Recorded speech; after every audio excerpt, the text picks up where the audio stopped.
নমস্কার, আমি জবা। কেমন আছেন সবাই? আশা করি সবাই ভালো আছেন, সুস্থ আছেন। আমরাও ভালো আছি। আমার আরও একটি নতুন ব্লগে সবাইকে স্বাগত জানাই। আর আজ যেহেতু নেতাজি সুভাষচন্দ্রের জন্মদিন, সেই উপলক্ষে কিছু আয়োজন করা হয়েছে, সেটা আপনাদের সাথে শেয়ার করব। চলেন দেখে নেন।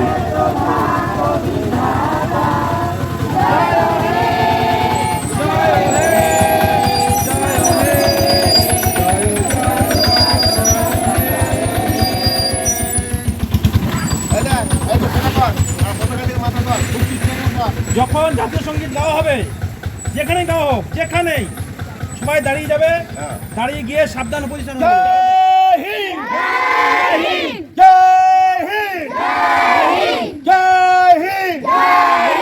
বন্দে মাতরম, বন্দে মাতরম, বন্দে মাতরম।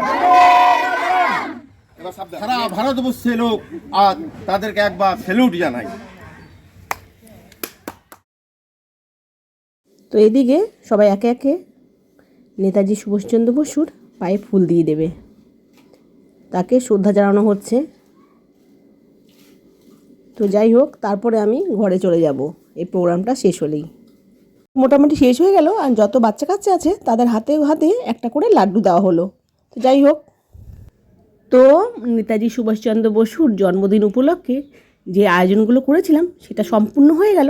তারপরে কিন্তু ঘরে চলে এলাম। তো তার আগেই আমি সমস্ত বাসি কাজ সেরে নিয়েছিলাম। তারপরে এসেই আমি চাটা বানিয়ে নিলাম। এবার চাটা খেয়ে নিই শান্তি করে, তারপরে কিন্তু পরের যে কাজগুলো আছে সেগুলো একে একে করা যাবে। তো যেহেতু খুবই ঠান্ডা, তো এত শীতের মধ্যে কোনো কাজ সকালবেলা করাই যায় না, একটু বেলা করেই সব কাজগুলো কিন্তু করি। তবে এসে চাটা খেয়ে নিলাম, তারপরে এই বিছনাপত্র সব গুছিয়ে নেব। তো অনেকটা এলোমেলো হয়ে আছে। তারপরে এর আগে প্রত্যেক বছরে কিন্তু ভালোভাবেই হতো নেতাজি সুভাষচন্দ্রর জন্মদিনটা, সেইভাবে পালন করলাম না।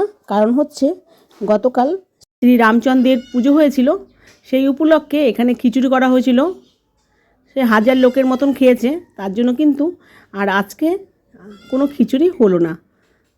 এই লাড্ডুটা সবাইকে দিয়েই তাহলেই কিন্তু হয়ে গেল। কিন্তু এর আগে প্রত্যেক বছরই রাতের বেলা খিচুড়ি হতো আর সবাই খেত। তা সেটা হচ্ছে 2 দিন আগে হয়ে গেল, এর জন্য কিন্তু আর হলো না। তো যাই হোক, আমার আপনাদের সাথে কথা বলতে বলতে বিছানাটা ভালোভাবে গুছানো হয়ে গেল। এবার বাদবাকি যে কাজগুলো আছে, আর এই টেবিলটা জানেন তো একদম বইয়ে ভর্তি। আমার মেয়ের পরীক্ষা, যেই বইটা পড়ছে সেটাও রেখে দিচ্ছি, আর যেটা লাগছে না সেটাও রেখে দিয়েছে। তো সব কটাই আমি গুছিয়ে রাখার জন্য যাচ্ছি, বলছে না আমার সব কটাই লাগবে, কিছুই সরাবে না। তো কিছুই সরানো হচ্ছে না, বই যেমন আছে টেবিলে ভর্তি তেমনই কিন্তু রয়ে গেছে। তো এদিকে আমি আলমারিটা ওপরটা ভালোভাবে ঝেড়ে, পুতুলটা কিন্তু অনেকটাই নোংরা হয়েছে, ট্যাডি বিয়ারটা, সেটাকে ভালোভাবে ঝেড়ে আবার রেখে দিলাম জায়গা মতন। আর এদিকে ফ্রিজের ওপরে যে ট্যাডি বিয়ারটা আছে সেটাকেও ভালোভাবে ঝেড়ে নেব। তো অনেকটাই নোংরা হয়েছে, আর কিছুদিন আগেই এই দুটো ভালোভাবে পরিষ্কার করে রেখে দিয়েছিলাম। তারপর চলে এলাম ছাদে, আর এই ছাদে জলও দিয়ে দিয়েছি, আর একটু আপনাদের সাথে শেয়ার করে দিলাম। তো বেশ বড় বড় হয়েছে ফুলগুলো।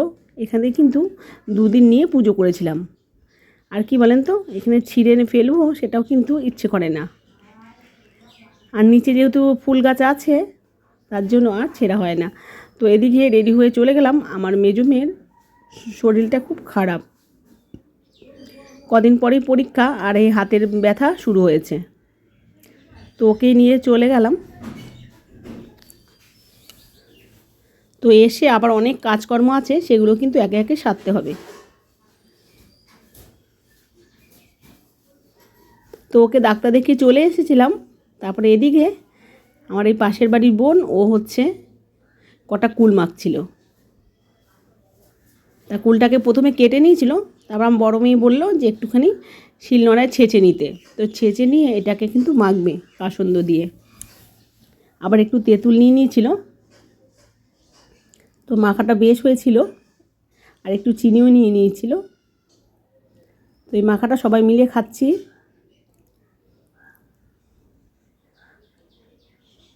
কি বলুন তো, অনেকটা সকাল থেকে অনেকটা রোদ্দুর উঠেছে, তো এই রোদের জন্য কুল মাখাটা খেতে ভালো লাগছে।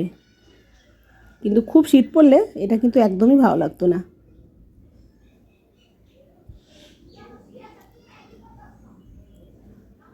তো চলেন কুল মাখাটা খেয়ে নিই। তো কুলটা যখন মাখছিল তার আগে কিন্তু আমার যেই রান্নাবান্নার কাজগুলো সেগুলো সব কমপ্লিট করে রেখেছি, কেটে ধুয়ে সব পরিষ্কার পরিচ্ছন্ন করে রেখেছি। কুলটা খেয়েই আমার রান্নাটা বসাতে হবে।